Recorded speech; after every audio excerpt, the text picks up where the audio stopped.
नमस्कार, आप देख रहे हैं सिटी पोस्ट लाइव। मैं हूं रिया रजक। बीजेपी प्रदेश अध्यक्ष दिलीप जायसवाल ने आज प्रेस वार्ता कर एसआईआर पर चल रहे विपक्ष के आरोपों पर बयान देते हुए राहुल गांधी और तेजस्वी यादव के वोटर लिस्ट को मुद्दा बनाने पर पलटवार करते हुए बहुत कुछ कहा। सुनिए क्या कुछ कहते हुए नजर आ रहे हैं दिलीप जायसवाल प्रेस वार्ता में, आप सुने उन्हें। वर्ष का चुनाव आयोग जिस मुस्तैदी के साथ मतदाता को अधिकार देने का काम कर रही है, बिहार में एसआईआर जिसको राहुल गांधी तेजस्वी यादव मुद्दा बनाना चाह रहे हैं या अन्य कोई भी विपक्षी दल मुद्दा बनाना चाह रहा है, जब ट्रेन खुला ही नहीं तो पैसेंजर को जगह मिला कि नहीं मिला इस पर चर्चा कैसे कर सकते हैं। 1 सितंबर को ट्रेन खुलेगी, यानी मतदाता का उस दिन जो है प्रकाशन होगा कि आपका नाम है कि नहीं है, आपका अधिकार मिला कि नहीं। अभी ट्रेन स्टेशन पर लगी हुई है, तो भाई विपक्ष के लोगों को पेट में दर्द क्यों हो रहा है? इस मतदाता का नाम 2 जगह है, इस मतदाता का नाम 5 जगह है, ये मृत्यु हो गया, इसका नाम नहीं है, इसका उम्र जो है कम लिखा गया, इसका उम्र ज्यादा लिखा गया। उसी के लिए तो 1 सितंबर तक 1 महीना का समय चुनाव आयोग मतदाता को दी है, और इसके बाद भी माननीय उच्चतम न्यायालय सुप्रीम कोर्ट इसको मॉनिटरिंग कर रही है। तो जिस मुद्दा को सुप्रीम कोर्ट मॉनिटरिंग कर रहा हो, जिस मुद्दा को चुनाव आयोग स्पष्ट रूप से अखबार में भी रोज निकल रहा है कि एक भी मतदाता छूटे नहीं, तो बीच में हंगामा क्यों है बरपा?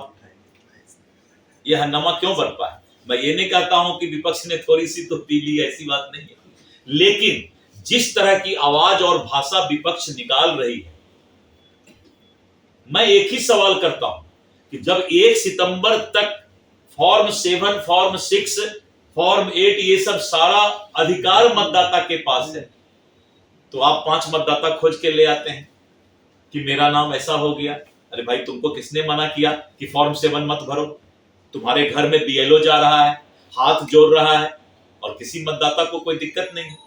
पूरे बिहार में अगर 2.5 करोड़ और परिवार है और उसमें जो मतदाता हैं, आज 5 मतदाता अगर 5 करोड़ 6 करोड़ में आप खोज करके लाते हैं, तो ये भी तो हास्यास्पद ही है।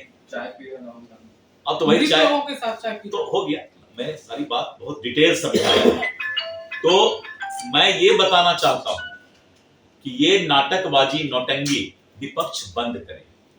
मनोज झा को क्या जवाब देंगे? मनोज झा कह रहे हैं कि वही हाल होगा भारतीय चुनाव आयुक्त का जो बांग्लादेश के चुनाव आयुक्त का हुआ था। एक भी जनता जहां एसआईआर के खिलाफ कोई आवाज नहीं उठा रही है, तो मनोज झा कोई इस देश के बांग्लादेश के हितैषी हैं।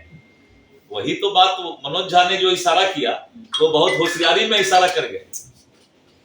बांग्लादेश का चर्चा करके मनोज झा जो है वो चुनाव आयोग के पक्ष में बोल गए। अब मनोज झा से अलग में पूछिएगा भाई कि आप बांग्लादेश का ही नाम क्यों लिए, दूसरा देश का नाम क्यों नहीं लिए? इसका मतलब है कि मनोज झा जी 2 गेम खेल रहे हैं। एक गेम उनका देशभक्ति का तो नजर आ गया। डबल इपिक नंबर को लेकर भी चर्चाएं। भाई डबल हो चाहे ट्रिपल, इपिक नंबर 1 सितंबर तक जिसका भी डबल इपिक नंबर है, ट्रिपल इपिक नंबर है, कानूनन उनको अपना नाम हटवाने का अधिकार फॉर्म 7 में है। इस काम को उनको करना चाहिए। जिस मतदाता का नाम डबल इपिक है, मान लीजिए डबल क्यों 20 इपिक हो एक आदमी का, तो 19 इपिक को हटाने का समय ही तो 1 सितंबर तक है। लेकिन आप ही के जो डिप्टी सीएम उन्होंने तो कहा है कि हमने तो दिया था नाम डबल इपिक। ये तो प्रोसेस उन्होंने बताया। ये प्रोसेस उन्होंने बताया कि जिसका भी डबल इपिक है, 3 इपिक है, 20 इपिक है, 50 इपिक है, या एक आदमी का मान लीजिए कि 50,000 इपिक है, अब राहुल गांधी का मन इससे भर जाएगा, 50,000 इपिक है, तो 49,999 इपिक हटाने के लिए ही तो समय जो है चुनाव आयोग ने फॉर्म 7 के तहत 1 सितंबर तक दिया।